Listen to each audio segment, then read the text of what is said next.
तो फ्रेंड्स, कैसे हो आप सभी।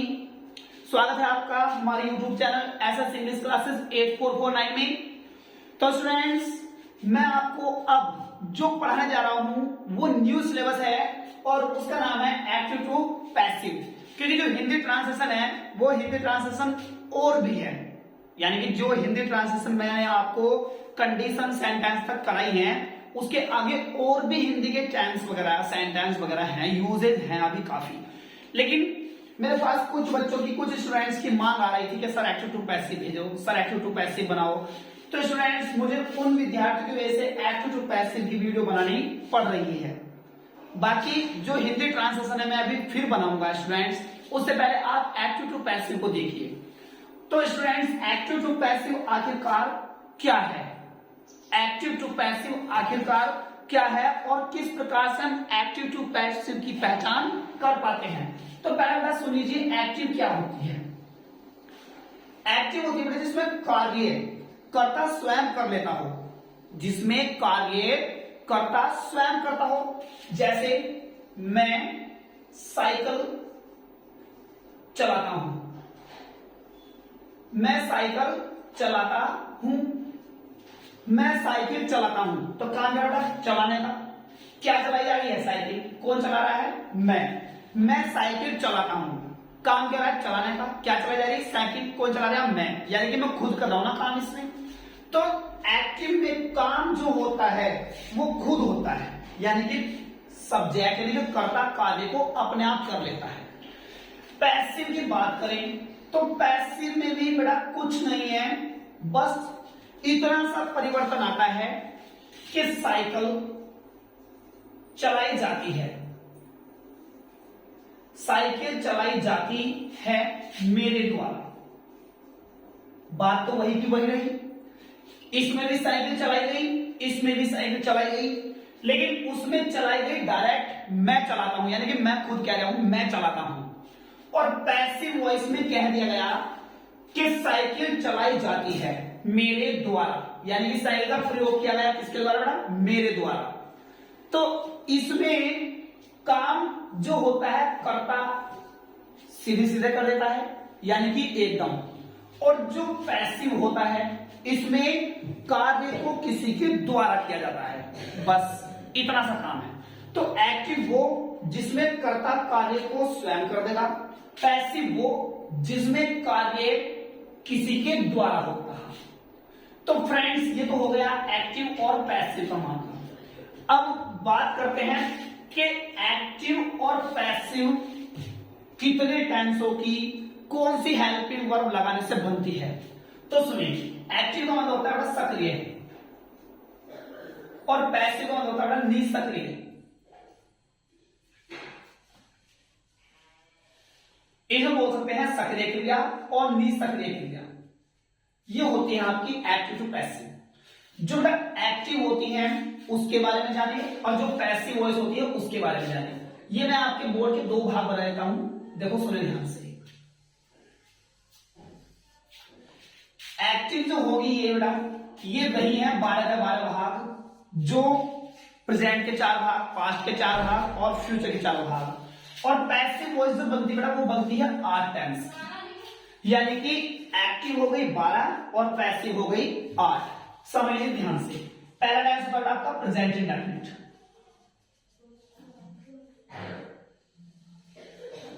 Present indefinite. दूसरा भाग होता है आपका प्रेजेंट कॉन्टिन्यूअस, प्रेजेंट कॉन्टिन्यूअस। तीसरा भाग होता है आपका प्रेजेंट परफेक्ट। चौथा भाग होता है प्रेजेंट परफेक्ट कॉन्टिन्यूअस।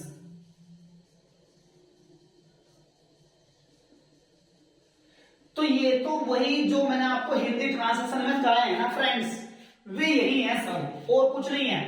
पांचवा भाग होता है आपका पास्ट इंडेफिनिट। आज की वीडियो देखने के बाद आपके मन में कभी पैसिव वॉइस का डाउट ही नहीं रहेगा।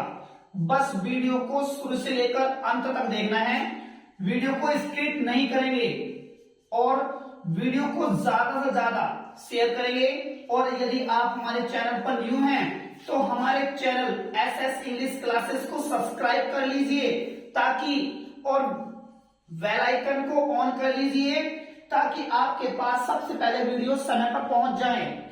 तो अगला 9 भाग आता है आपका फ्यूचर इंडेफिनिट। ये तो वही है ना बेटा जो मैंने करा दिया आपको ऑलरेडी पहले ही हिंदी में। 10वां भाग होता है बेटा फ्यूचर कॉन्टिन्यूअस।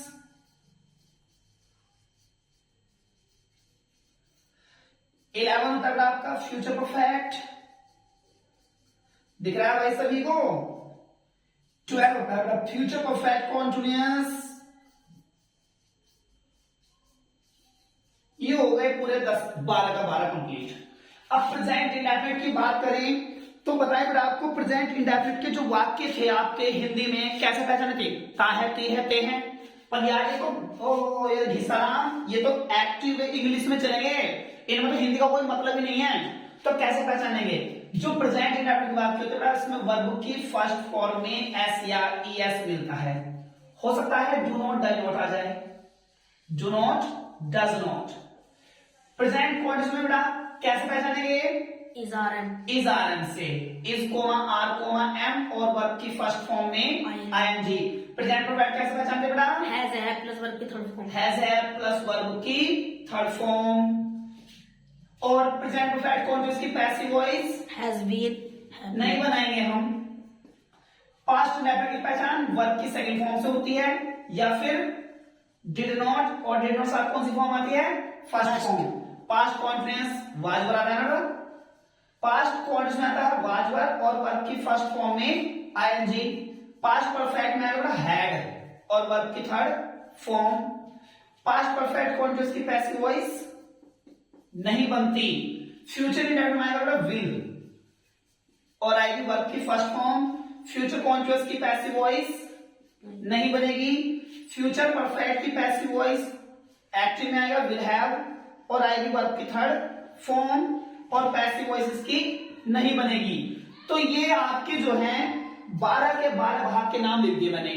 बट इनकी जब पैसिव वॉइस बनाएंगे बेटा किस पैसिव वॉइस में कौन सी हेल्पिंग वर्ब यूज करेंगे वो मैं आपको अभी बता रहा हूं। बस आप ओनली 5 मिनट देख लीजिए। जो प्रेजेंट इंडेफिनिट होगा बेटा इसमें इज आर एन का प्रयोग करेंगे। Is comma are comma am और रखें वर्ब की थर्ड फॉर्म। पैसिव वॉइस में वर्ब की थर्ड फॉर्म कॉमन है, ये तो लगनी ही है। फिर प्रेजेंट कॉन्टिन्यूअस की पैसिव वॉइस यही हेल्पिंग वर्ब रख दो, is are am, is comma are comma am, बस साथ में बीइंग लगाना। I mean is being, are being और एम बीइंग और प्लस वर्ब की थर्ड फॉर्म पे लगनी है। प्रेजेंट परफेक्ट में हैज बीन और हैज बीन और वर्ब की थर्ड फॉर्म। अब भाई इसकी पैसिव वॉइस नहीं बनेगी। प्रेजेंट परफेक्ट कॉन्टिन्यूअस की पैसिव वॉइस नहीं बनेगी। क्यों नहीं बनेगी भाई? मैं बताता हूं। क्योंकि जो प्रेजेंट परफेक्ट कॉन्टिन्यूअस की हेल्पिंग वर्ब होती है वो ऑलरेडी ऊपर ले ली गई, यानी कि प्रेजेंट परफेक्ट में ले ली गई। देखो भाई प्रेजेंट परफेक्ट कॉन्टिन्यूअस में आता था हैज बीन और have been. Present perfect continuous में आता था हैज बीन, हैव बीन, तो वो इन्होंने क्या काम करा, वो प्रेजेंट परफेक्ट में डाल दिया। आता पास्ट इंडेफिनिट, पास्ट इंडेफिनिट की helping verb was comma verb और फिर वर्ब की थर्ड फॉर्म। पास्ट कॉन्टिन्यूअस में वाज वाज कॉमा वर्ब और प्लस लगाएंगे साथ में बीइंग, यानी कि जिसमें भी आईएनजी है उसमें बीइंग का यूज करेंगे उसी हेल्पिंग वर्ब के साथ। ये देखो वाज वर्ब लगाना है और आईएनजी, तो हमने वाज वर्ब ऐसे रख के इस आईएनजी के कारण बीइंग कर दिया। ये देखो इजारा लगाया और ये आईएनजी, तो हमने इस इजारे के साथ में इस आईएनजी को हटाने क्या कर दिया? बीइंग, क्योंकि हमें वर्ब की थर्ड फॉर्म चाहिए थी। पास्ट परफेक्ट में हैड बीन, यानी कि जब वाक्य में थर्ड फॉर्म दे देवे इधर तो उसी हेल्पिंग वर्ब साथ में बीन लगाना। देखो थर्ड फॉर्म ये ली तो हमने हैड के साथ क्या लगा दिया? बीन। ये थर्ड फॉर्म तो इसमें हमने हैड के साथ क्या लगा दिया? बीन। पास्ट परफेक्ट कॉन्टिन्यूअस की हेल्पिंग वर्ब ऑलरेडी ली गई हो तो इसलिए इसकी पैसिव वॉइस नहीं बनेगी। फ्यूचर इंडेफिनिट में होगा विल बी और वर्ब की थर्ड फॉर्म। फ्यूचर कॉन्टिन्यूअस की हेल्पिंग वर्ब वो ले ली गई ऑलरेडी पहले ही, तो इसकी पैसिव वॉइस नहीं बनेगी। आता है फ्यूचर परफेक्ट, तो इसमें बेटा विल हैव बीन कर देंगे और वर्ब की थर्ड फॉर्म ही रख देंगे। इसकी हेल्पिंग वर्ब ऊपर आ गई तो इसलिए इसकी पैसिव वॉइस नहीं बनेगी।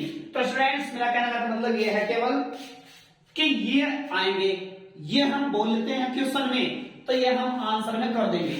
यानी कि अगर प्रेजेंट इंडेफिनिट का वाक्य है तो प्रेजेंट इंडेफिनिट ऐसे डू नॉट, डाई नॉट मिलेगा, तो आप आंसर में क्या कर दोगे, इज आर एम और वर्ब की थर्ड फॉर्म। यानी कि ये आपको आंसर में लगाना। गिन लो 1 2 3 4 5 6 7 8 टाइम्स की बनती है पैसिव। एक्टिव तो मान लो 12 की 12 होती है, लेकिन पैसिव कितना टाइम्स की बनी बेटा, केवल 8 टाइम्स की। तो प्रेजेंट इंडेफिनिट में is are am, present words में is being, are being, am being और वर्ब की थर्ड फॉर्म। प्रेजेंट परफेक्ट में हैज बीन, हैड बीन और वर्ब की थर्ड फॉर्म। पैसिव वॉइस में वर्ब की थर्ड फॉर्म है ही है। तो स्टूडेंट्स इस टेबल की कंप्लीट आप जो है स्क्रीनशॉट ले लो या इसे उतार लीजिए। अभी पैसिव वॉइस चालू करने के लिए बहुत जरूरत होती है, बहुत सारी चीजों की जरूरत पड़ेगी, इसलिए आप इसके एक स्क्रीनशॉट या फिर इसे जो क्या करना है, इसे उतार लीजिए। उतारो जल्दी से इसे। तो फ्रेंड्स एक्चुअली तो पैसिव बनाते समय आपको एक चीज जो सबसे ज्यादा जरूरत, सबसे ज्यादा हेल्प करने वाली है, वो क्या है वो देख लीजिए। याद रहा आपका सब्जेक्ट, क्या रहा, सब्जेक्ट, और यह रहा आपका ऑब्जेक्ट। आई मीन सब्जेक्ट होगा तो ऑब्जेक्ट और ऑब्जेक्ट होगा तो सब्जेक्ट, क्योंकि पैसिव वॉइस में लेन देन चलता है।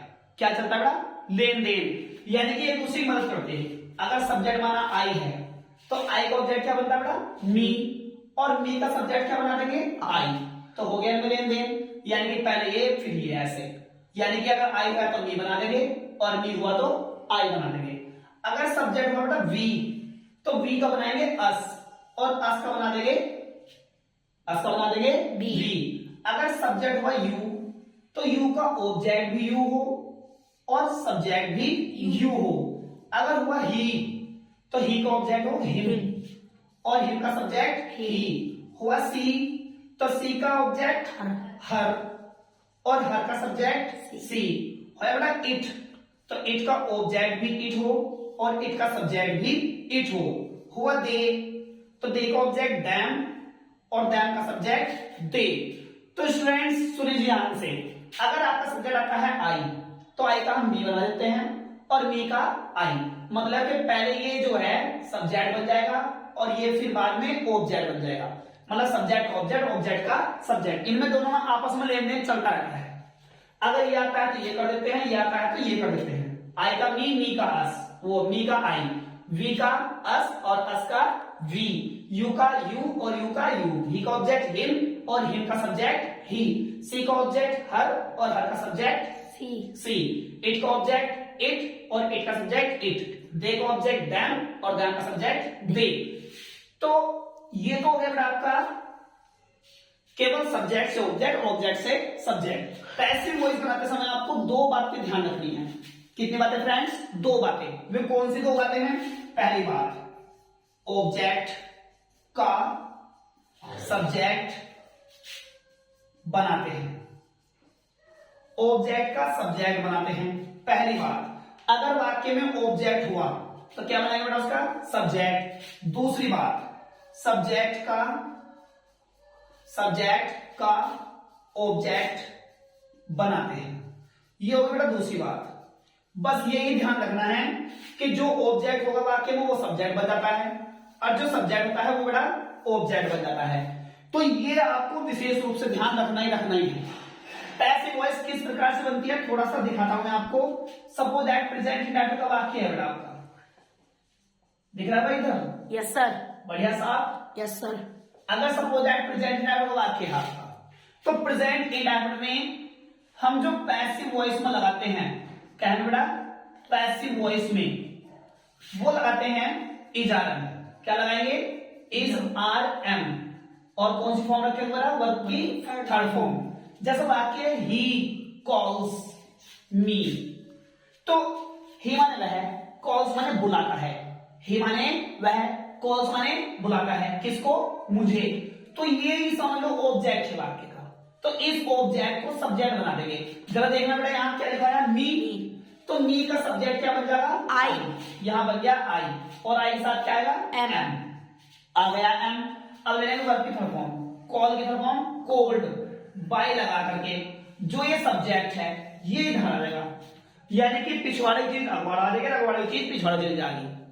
बस पैसिव वॉइस को तो हलवा बनवा देंगे हम, हलवा बिना चबाए मुंह में फटाक से अंदर। जरा सा भी जोर नहीं करना, कितना ही पेपर दे, कोई सा भी पेपर दे लियो, पुलिस का पेपर दे लियो, रेलवे का पेपर दे लियो, कोई सा भी पेपर दे लियो, हाई स्कूल इंटर कोई सा भी क्लास का पेपर दे लियो, चाहे किसी कॉम्पिटिशन का पेपर, पैसिव वॉइस, तो आप एक नजरों में आंसर क्लियर कर जाओगे। बस आपने क्या करना है, जितने मैं आपको सामने सारी के सारी पैसिव वॉइस की वीडियो भेजूंगा, वे सारी वीडियो आपको देखनी है। बस आज तो मैं इस वीडियो में केवल आपको इतना बता रहा हूं कि पैसिव वॉइस में ये सब चीजें आती हैं और ये हमें करनी होती है बस। और इससे भी वीडियो देखने के लिए आप हमारे चैनल एसएस इंग्लिश क्लासेस पर जुड़े रहे, ताकि आपके पास सारी जितनी भी जानकारी आपको एप्टीट्यूड पैसिव जितनी भी वीडियो है वे आपके पास समय पर पहुंच रहे हैं। तो ही का ऑब्जेक्ट बना देंगे हिम, ये हो गया, ये लिखाना बेटा ही, तो ही का ऑब्जेक्ट क्या होता है हिम। तो मेरे प्यारे विद्यार्थियों, सभी वीडियो को देखना है आपको एप्टीट्यूड पैसिव जितने मैं वीडियो डालने वाला हूं। तब तक के लिए नमस्कार, बाय बाय।